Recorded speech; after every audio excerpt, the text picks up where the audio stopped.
So let's say we're tackling filling, let's say even one more station. If we get one done right, it's not so hard to do the second or third or fourth. Sometimes it's just as simple as that.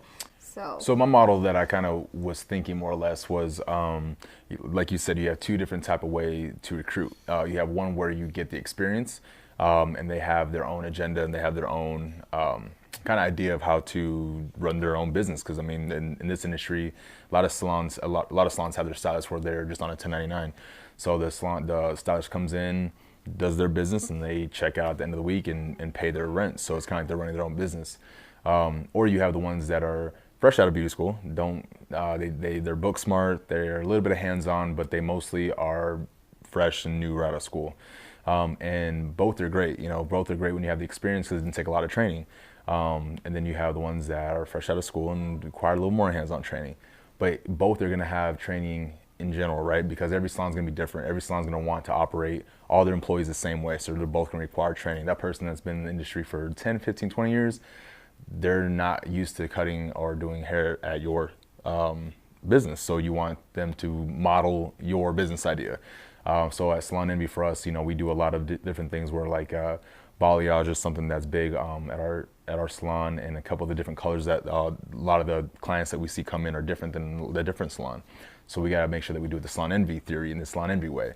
So my whole take was, if we get one or two people out of beauty school that are going to require a little bit of hands-on training. One, they're young, they're fresh, they're hungry, they want to learn, they're chasing that check, they're trying to get that money.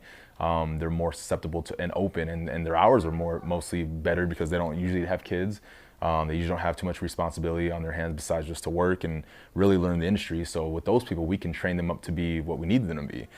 If we cut this way or we color this way, or we greet customers this way, we can train them without having them have their own agenda at hand.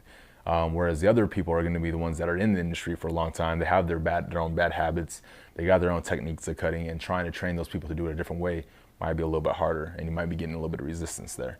So both, like I said, both are great. Both bring pros and cons to your workplace. I find a lot of value in the ones where you can train them kind of on your theory and on your business aspect of how to do things like we do at our salon. But both are great, like I said, and they're both going to require training a little bit. Why not invest into somebody young that can grow with your business? And that's kind of the model that we're looking at right now. Perfect. And so if we were to create, let's say, a duplicatable system that me and in my business or anyone in our businesses, you had some great ideas. I think you said it would take about 2 days. Let's say we're thinking in general terms. This is a salon and we're going to train this person. What are the qualities or the criteria that you feel in your heart would make the salon super successful by creating that opportunity for another human being? What would you be looking for in that person? Let's say if we were looking industry wide, in my world, to make it easy, I always look for people that match my values, my mission, my vision, my purpose. That way, when we attract customers, and we attract the people to our tribe, because there's always going to be that customer that we talk about, because now we're thinking about customer satisfaction and customer service. Right. We have those times of the year like Christmas or a wedding or prom time where the salons are all full because we have a huge demand, and so we would want to be fully staffed at that point.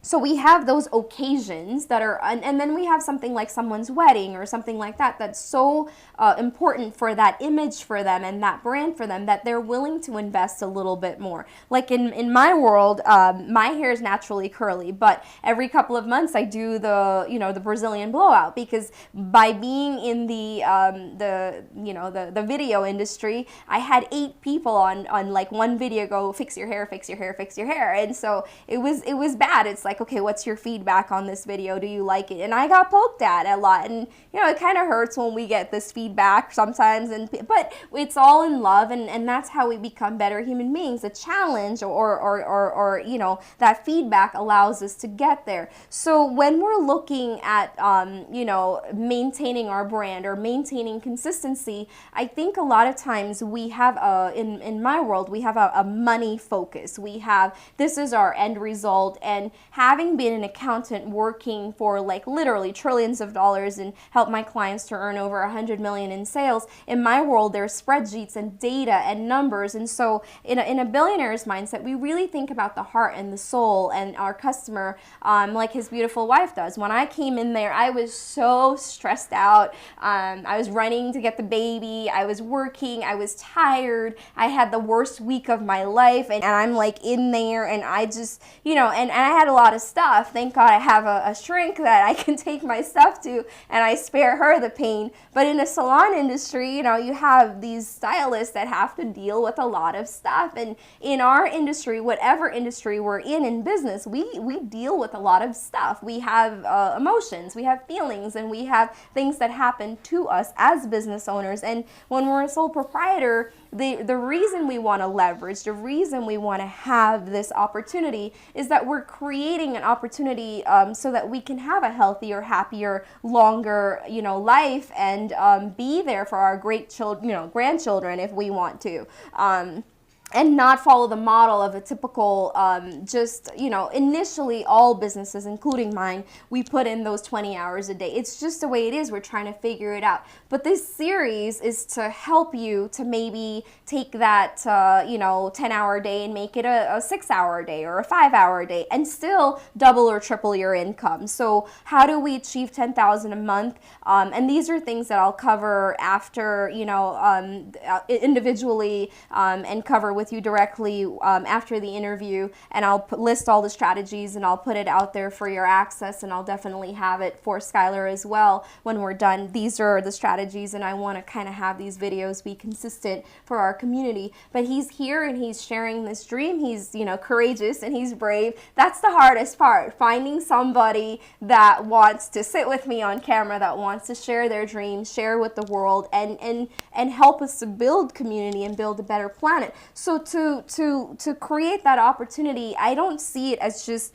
one station or one job or one salon. This concept, if you think about it, within a business community was there in the 1940s and 1950s. So when my dad came to this country in 1987, the generations before us were thinking durability. They were manufacturing plants. They were thinking, they grew up in the Great Depression, so they created opportunity for each other. They had a heart and soul, which brings me to the next topic after we cover this one. And I want to be really simple and clear with the summary, how you can you know, have that leverage in your business. Very simple. Shift your mindset to having one more. It just start with one. We know we may want 7 or 10 or create a franchise later and have multiple locations, but in my mom and dad's world, my mom started out of my dad's garage selling ice cream, and then she baked cakes, and then from cakes she started you know, doing like you know, chicken, and then from there they got a restaurant license, and from a restaurant license